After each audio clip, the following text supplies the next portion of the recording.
It's coming closer. Yes, it is. It's going to rain. Yep. As many of you know, we got chased out of Charleston, South Carolina by Hurricane Matthews. Now, we're in Georgia at family's, and rather than just sitting around for a week before we can go back, I figured I would make myself useful. And I'm starting by building this pretty simple bench. And it's pretty straightforward, but if you stick around to the end, there's a pretty cool twist. Now, I just cut a bunch of 2x4s to the lengths I needed. The lengths were 48 inches and then 21 inches. And with those pieces, I'm going to make basically 2 boxes. Now, the box I'm going to use on the top is going to have 2 center braces.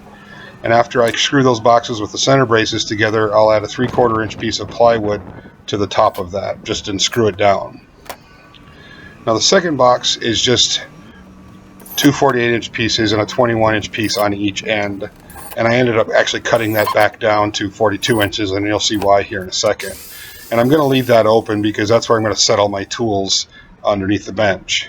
Now, after the 2 boxes were made, I cut 4 legs, about 41 inches tall, with a roughly 8 degree angle. I'm guessing, I didn't have a bevel gauge with me. And then attach them to the top of the toolbox, or tool bench, excuse me. Now, once all the legs were attached, I measured 17 inches up and just put a mark, and then added a screw in each of those positions. And what I want to do with those screws is set the second box I screwed together right on top of those screws, and that'll keep it all level while I screw it to the legs. Now, I'm doing this upside down, so when you turn it over, there'll be a rim around that shelf, so when I set tools in there, I don't have to worry about them scooting out or falling off. Now, with the main body of the bench built, I took it down underneath the big tree where there was some shade. Not best for videography work, but it's a lot more fun than working in the sun.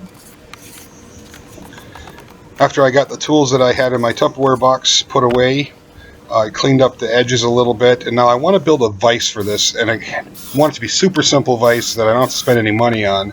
So I took a piece of leftover 2x4, and I'm going to use that as the slide, and then a couple of just scrap pieces held that thing up against the bottom of the bench.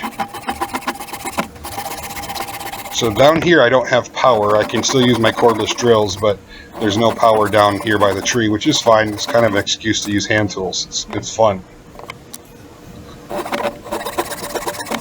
So what I'm doing right here is creating this dado that has a slope on it, and I'm going to use that in conjunction with a wedge to basically clamp the brace that comes in and out for the vise.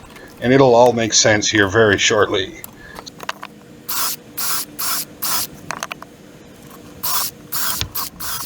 So here I'm just attaching that piece where I cut the dado in, and the dado rides right above that 2x4 that slides in and out of the bench.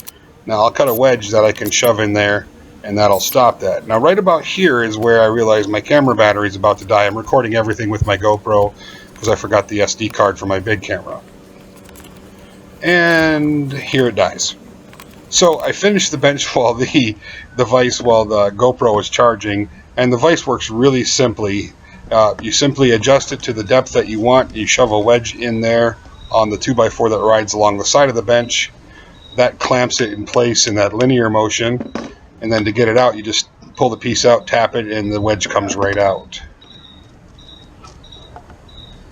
Now, I put a wedge in there on the front as well. That front piece is got a bit of an angle on it. So I just hold a wedge in place, put the piece I want to clamp in, push it up, put that first clamp in, and then I can wedge that piece tight that I want to work on.